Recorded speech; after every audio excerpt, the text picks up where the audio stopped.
As we continue in our examination of early church history, we're kind of beginning to come out of the early church period, and this particular lecture will be something of a transitional lecture. I'll be dealing with some things that I think properly belong to the early church period, but then some things a little bit beyond, because what I want to focus on in this brief lecture is the story of the Egyptian and Ethiopian church in their origins.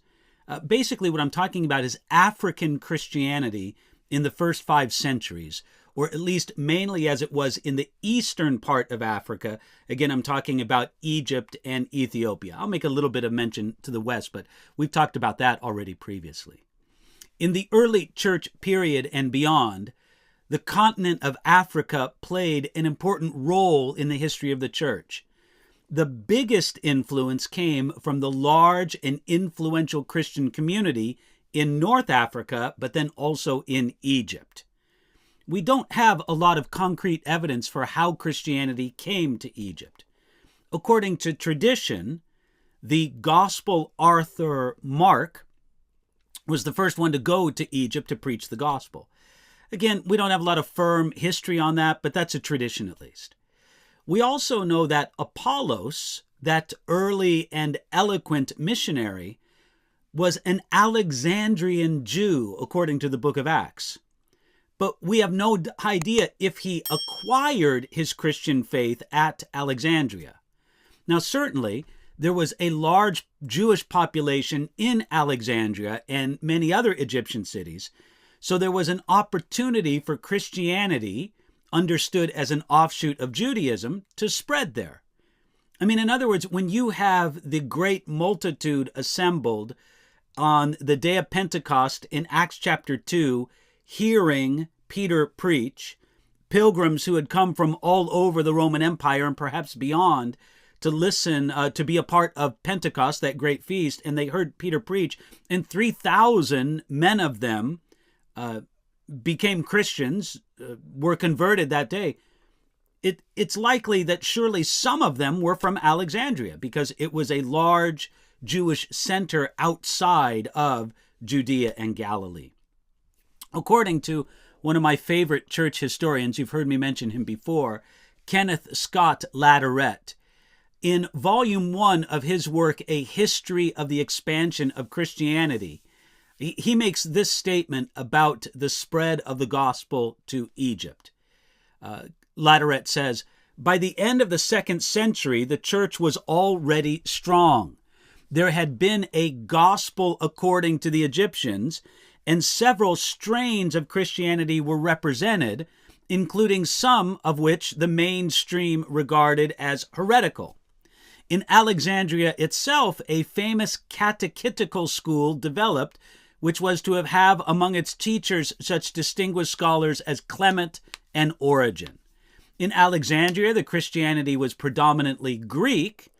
Before the time of Constantine, however, it had spread elsewhere in Egypt and among the indigenous populations. Translations of parts of the scriptures had possibly been made into more than one dialect of the non-Greek vernacular, and the faith was found in Upper as well as Lower Egypt, and the foundations of a native Egyptian or Coptic church had been laid." Again, I'm fascinated by this observation of Latourette. He's telling us that Christianity mainly began among the Greek-speaking and Greek-cultured population of Alexandria. You know, when we think of Egypt, we think of the great pharaohs of the past, and we think of the pyramids and the Sphinx, and we think of the hieroglyphics and this great ancient Egyptian society. And of course, that influence lived on into the days of Bible times and then following into the early church period. But there was also a very strong Greek presence from the colonization from Rome, prior to that as well, the colonial influence under the successors of Alexander the Great.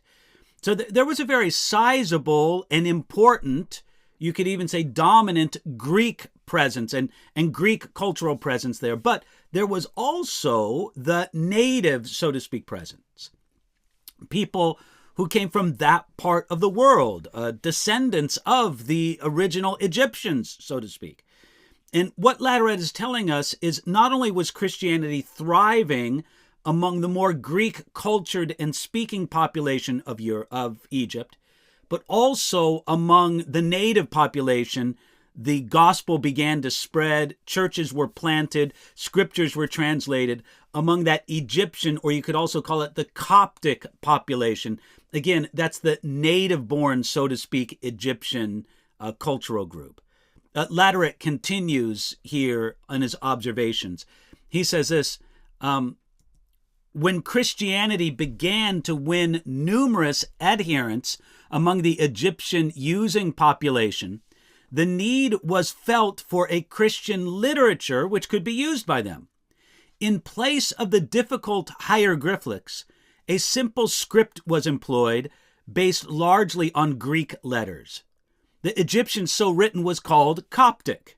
The chief home of Coptic Christian literature was in Upper Egypt, or the Thebaid, and the dialect which prevailed there was known as Sadic. Translations into it were made from the Greek. That of the Bible seems to have been completed about AD 350. Most of this Coptic Christian literature appears to have been the work of monks who were so prominent in Egypt. They were the educated class. So again, I think it's fascinating that Christianity in Egypt really began among the Jewish and Greek cultural elements there.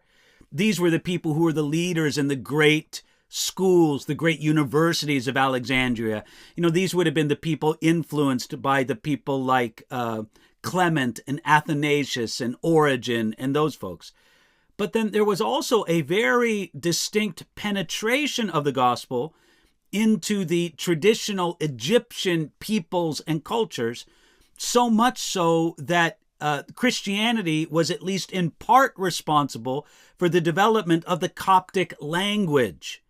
Again, they kept the Egyptian language, at least in a lot of its basis, but then in its written form, they moved away from hieroglyphics, and they came to the place where they used an alphabet that was very much like the Greek alphabet. And so, what we find is that for all the strength of Christianity in Egypt, the presence of the Christian faith was far stronger west of Egypt in North Africa, especially in the region in and around ancient Carthage. That's present Tunisia and Algeria, again, up on the northwestern coast of the continent of Africa. Christianity was very strong in this region by the time of Constantine. Indeed, you could say that the strongest concentration of Christian influence in the Roman Empire was first the area that we call Asia Minor. That's the area of modern-day Turkey. But then the second greatest area of Christian influence and strength in the Roman Empire would be this area of North Africa, what is today modern-day Tunisia and Algeria. This had a huge number of Christians and a very strong presence there. Now, late in the 3rd century, there arose a terrible persecution against the largely Coptic Christians of Egypt. By this time, the Coptic church had really grown in its influence and strength. And because, of course, that area of the Egyptian area, Alexandria, Egypt, all the rest of it, was under Roman domination, when there arose widespread Roman persecution, it was the Coptic Christians of Egypt who suffered greatly under this. The church historian Eusebius of Caesarea was in Upper Egypt during that final episode of persecution that was ordered by the Emperor Maximian in the year 311. Eusebius said that so many Christians were beheaded that the axe used to cut off their heads was made dull, and that it eventually broke, and the executioners themselves were exhausted by all their labor of cutting off heads. Yet, he said as well, as soon as one of these Egyptian believers was killed, someone else would confess themselves to be a Christian and be sent to their death. And often they would be sent to their death singing psalms and hymns. Coptic Christians in Egypt still remember those days. They date their era from the ascension of Diocletian in 284 as a permanent reminder of their eventual triumph over this very severe Roman persecution.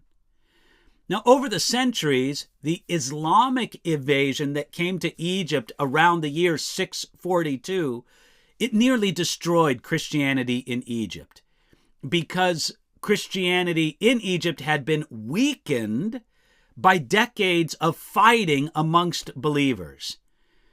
And when the Islamic invaders came, at first the Coptic Christians were relieved that they were no longer under the pressure of the Byzantine Roman Empire.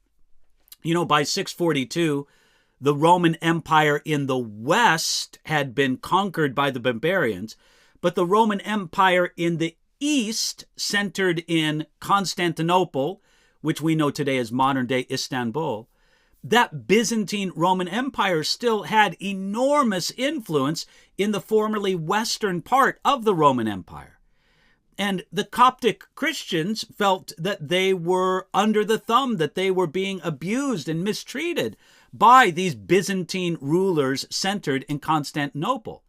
So they were initially relieved when the Muslims came and conquered the area, but their relief turned out to be far worse than their original problem. The Arab conquerors used very heavy taxation and other threats to persuade these Coptic Christians to become Muslims.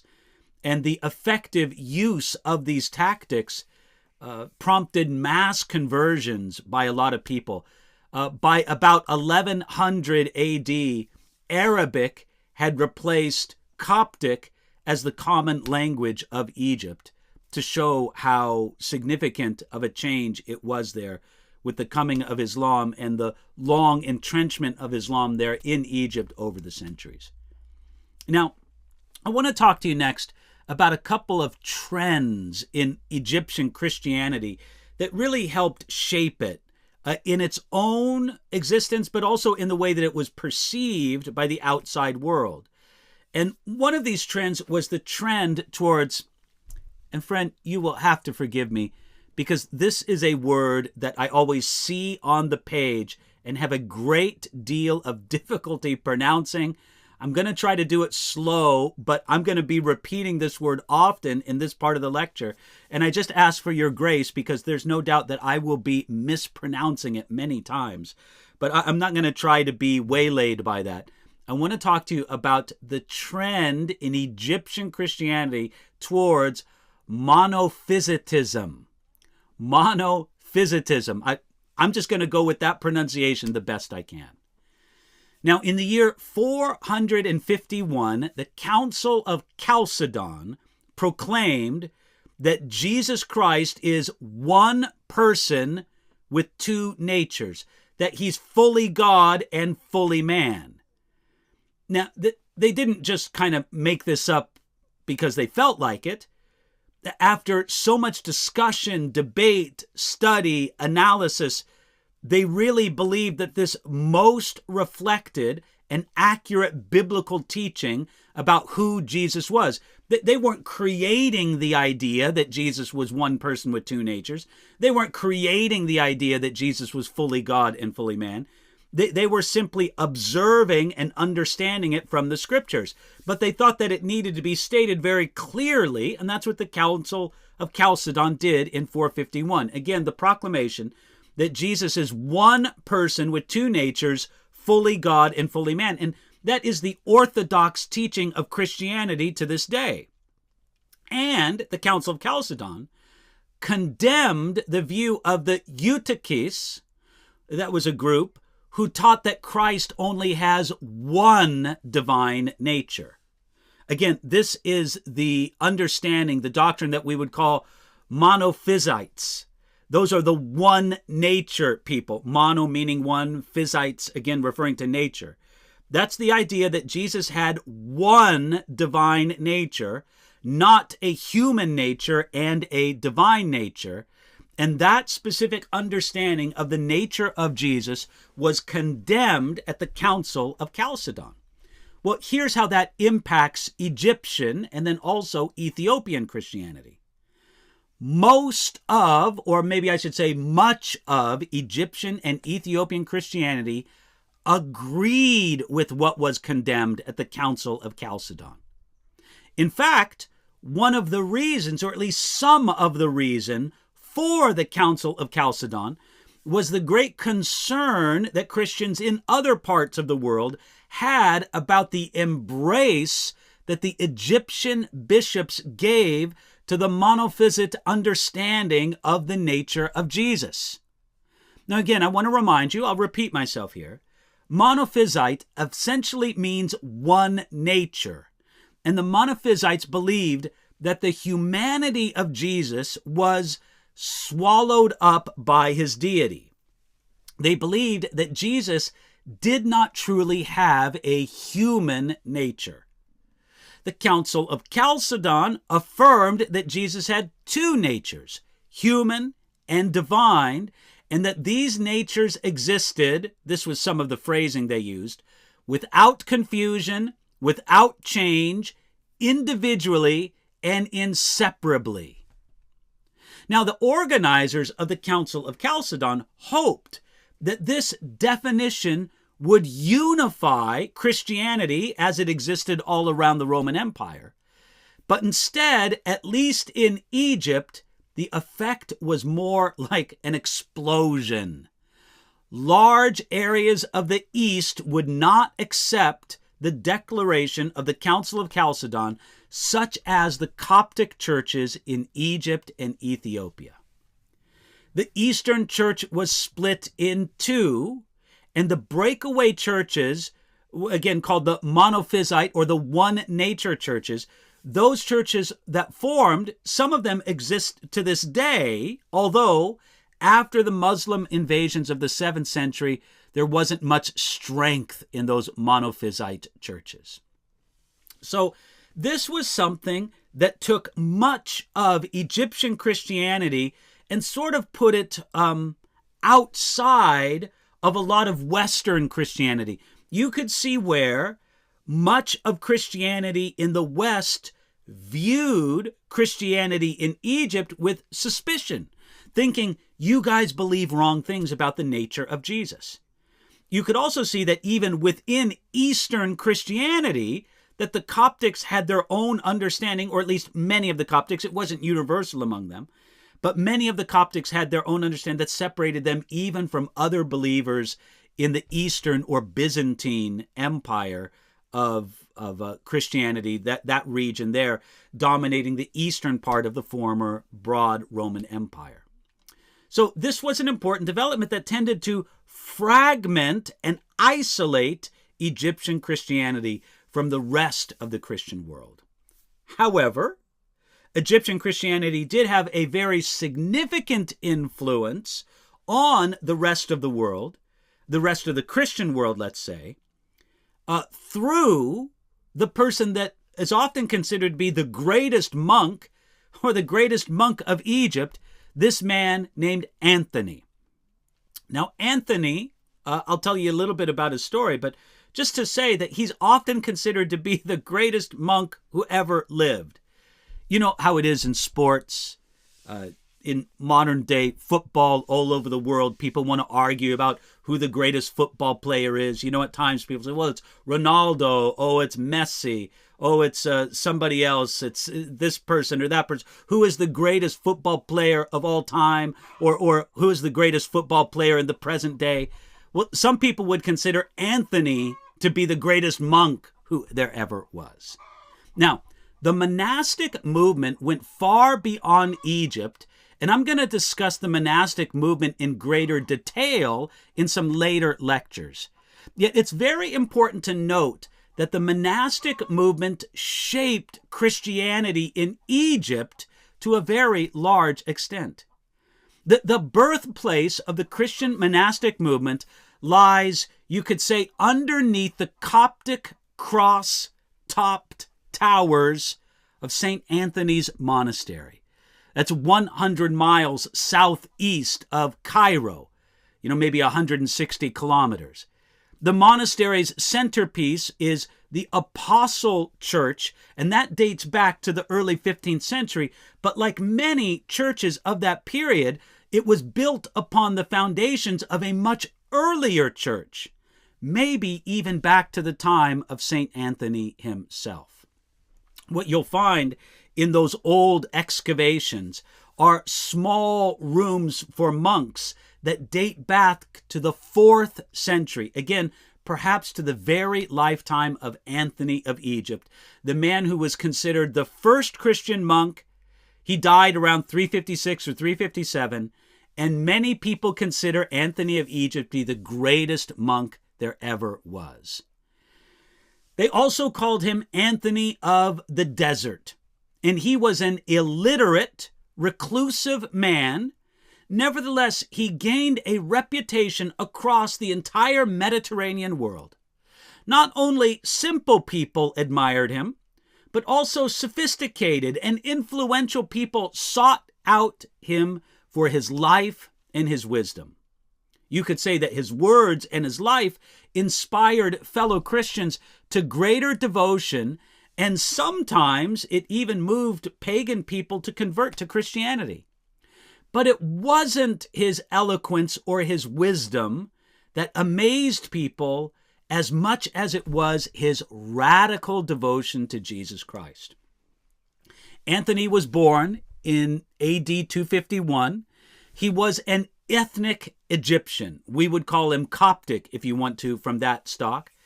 At that time, Egyptian was still under Roman control, and Christians were still subject to occasional bouts of persecution. But Egyptian was also home, to one of the most energetic, life-filled Christian communities in the Roman Empire. And it had already produced two of Christianity's greatest minds, Clement of Alexandria and Origen.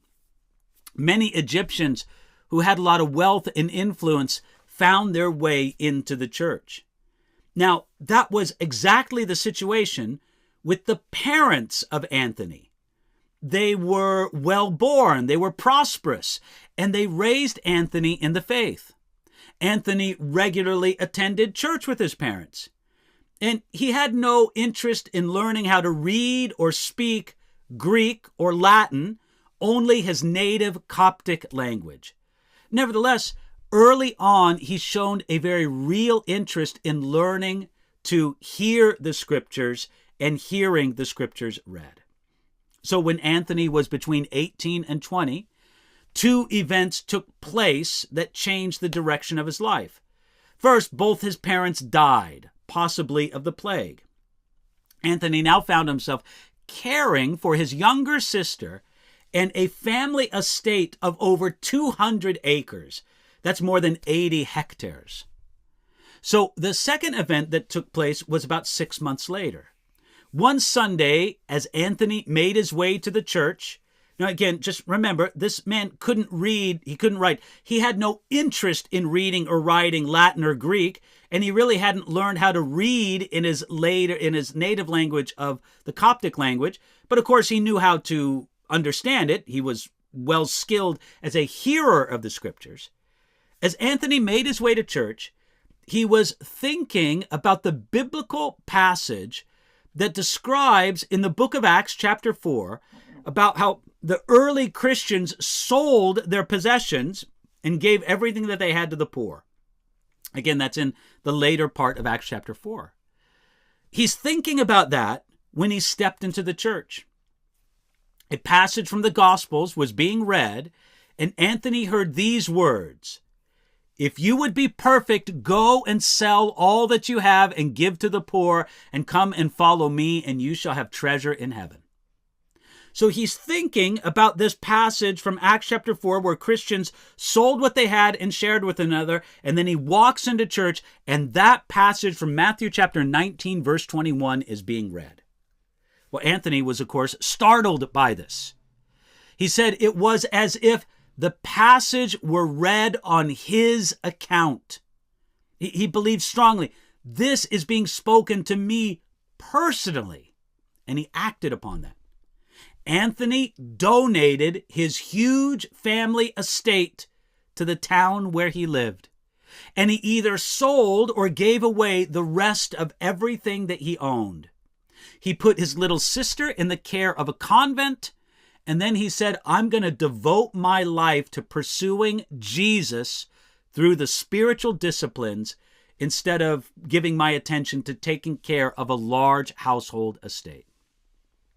Now, the spiritual disciplines that Anthony meant were the things like constant prayer, manual labor, long periods of fasting, and forced watches through the night without sleep. He joined with a Christian hermit who lived nearby, and then he started visiting many hermits. In his work, The Life of Saint Anthony, Athanasius wrote this: he observed the graciousness of one, the eagerness for prayers in another. He took careful note of one's freedom from anger and the human concern of another. He admired one for patience and another for fastings and sleeping on the ground. He marked likewise the piety towards Christ and the mutual love of them all. You see, through observing the lives of these many monks, Anthony determined to outdo all of them in the performance of these spiritual disciplines.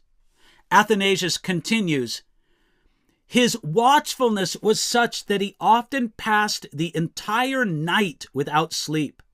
And doing this not once, but often, he inspired wonder. He ate once daily after sunset, but there were times when he received food every second and frequently even every fourth day. His food was bread and salt, and drinking he took only water. A rush mat was sufficient for him to sleep, but more regularly he lay on the bare ground. So you can see Anthony has this habit of staying up all night to pray through the night, depriving himself sleep. Fasting oftentimes, and when he did eat, he would give himself only very simple food, bread and salt. When it came to what he would drink, he would only drink water. At night, he would sleep not on a nice, soft mattress, but on a very thin mat, or maybe even on the bare ground. Now, sometimes people consider Anthony to be the founder of the monastic movement. He's not. He wasn't the first monk. But he put monasticism on the Christian map because of the very extraordinary practice of monastic discipline that he lived in his life. Early and later medieval Christians understood the spiritual life oftentimes in terms of how Anthony practiced these things. You could say that Anthony was considered the best monk when it came to the spiritual disciplines that there ever was.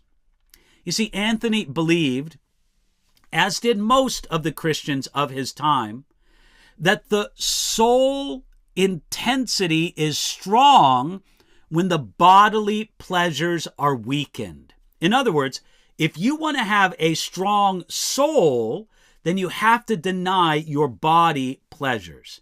So he said, if your body is well rested, if it's satisfied with pleasures, if you're enjoying good food and the good things of this life, you're going to become spiritually lazy. Basically, Anthony had the perspective, no pain, no gain.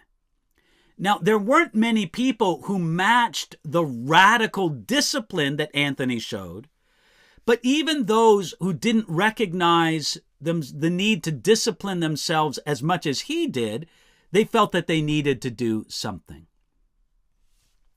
Anthony impressed many of the townspeople around him, but he remained unsatisfied with the progress he was making.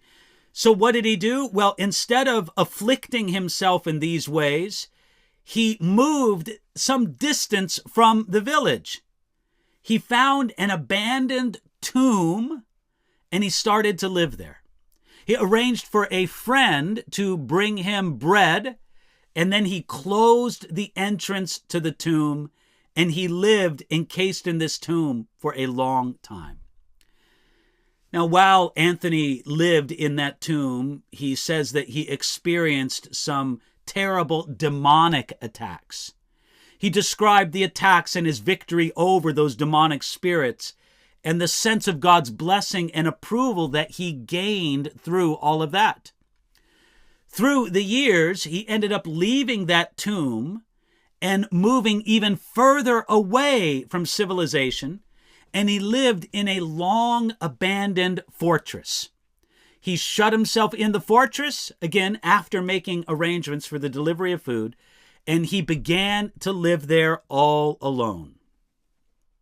Well, with this, his reputation grew greater still, so that over the years, more and more people journeyed to this fortress in hopes of catching a sight of this man who had become a hero in the minds of many people.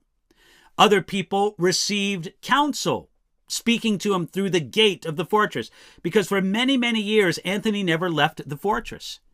And many people who were inspired by his example took up the discipline themselves. They went off to some lonely place and started living in great isolation and afflicting themselves, body and soul, thinking that it would bring them closer to God. Anthony lived in this abandoned fortress for 20 years. And then after 20 years, he left the fortress, and then a crowd of people was waiting for him outside. According to the accounts, after 20 years of living on hardly any food and, when terrible conditions, when he left the fortress, he looked healthy and well. This is what they said of him when he left. Again, this is from Athanasius and his life of Anthony. They said, "The state of his soul was one of purity, for it was not constricted by grief, nor relaxed by pleasure. Moreover, when he saw the crowd, he was not annoyed any more than he was elated at being embraced by so many people." With that, departing from that fortress where he had stayed for 20 years, Anthony began what we might call his public ministry. Athanasius reports that he healed the sick, that he exorcised demons, that he reconciled enemies, that he comforted the mourning, and he gave grace in speech, talking for hours with those who sought spiritual direction. He was the inspiration for founding many monasteries, and he influenced and guided them. For the rest of his life, Anthony moved back and forth between monastic seclusion and public ministry, not only in the desert, but also in the city.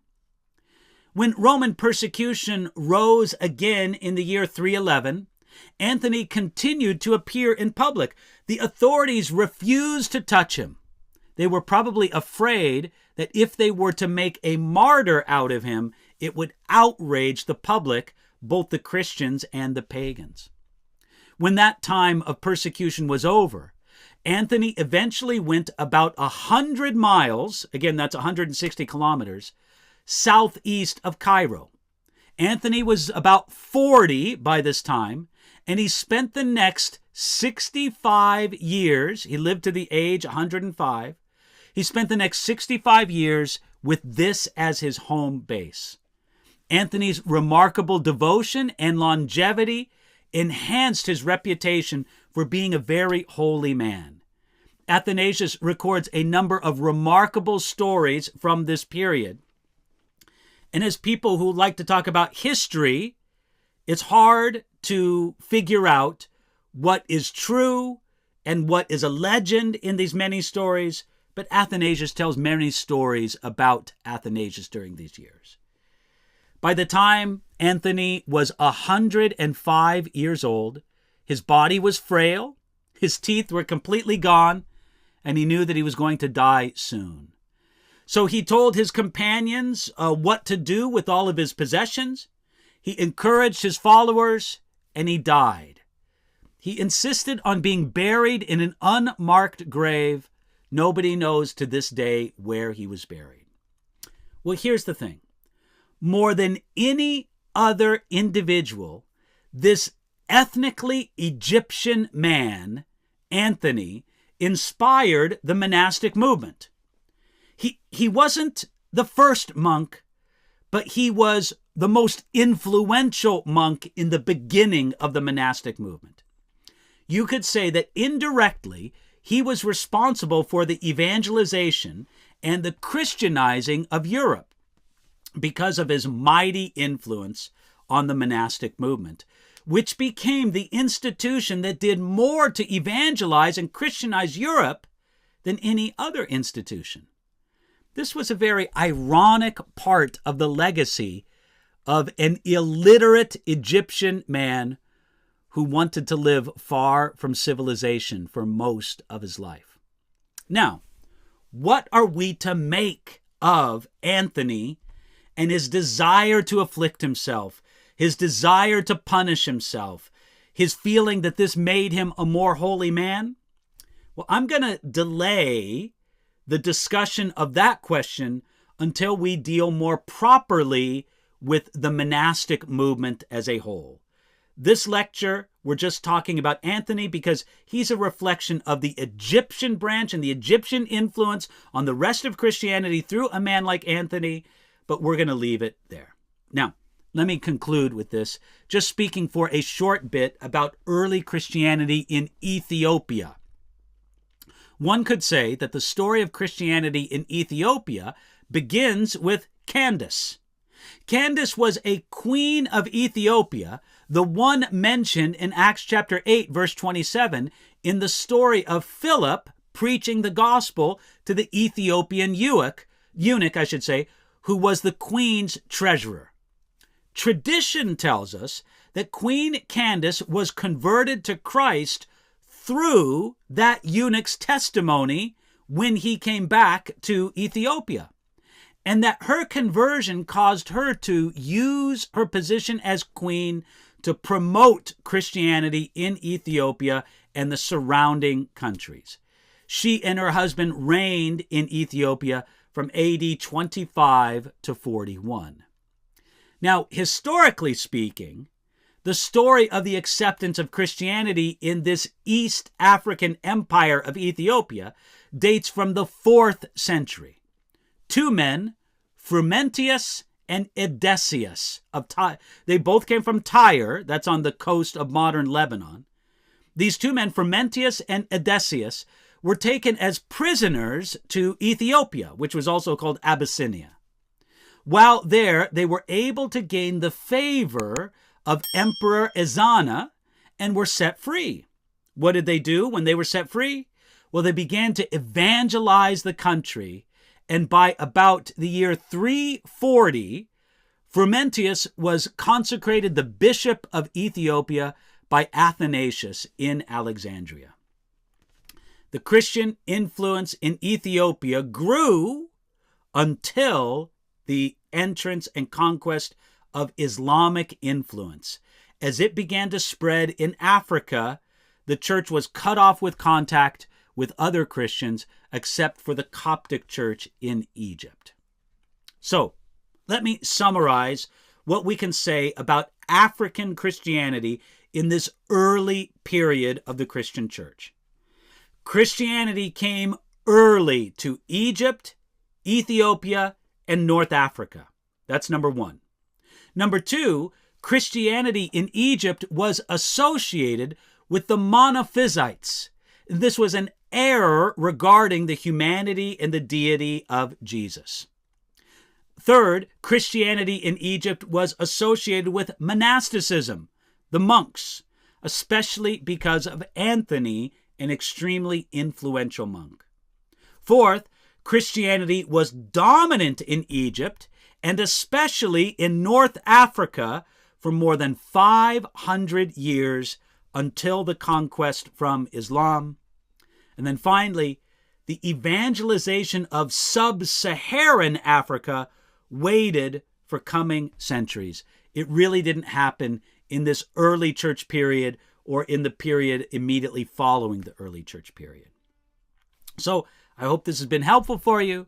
I hope you join us for further lectures on the early church as we continue on down the timeline of church history.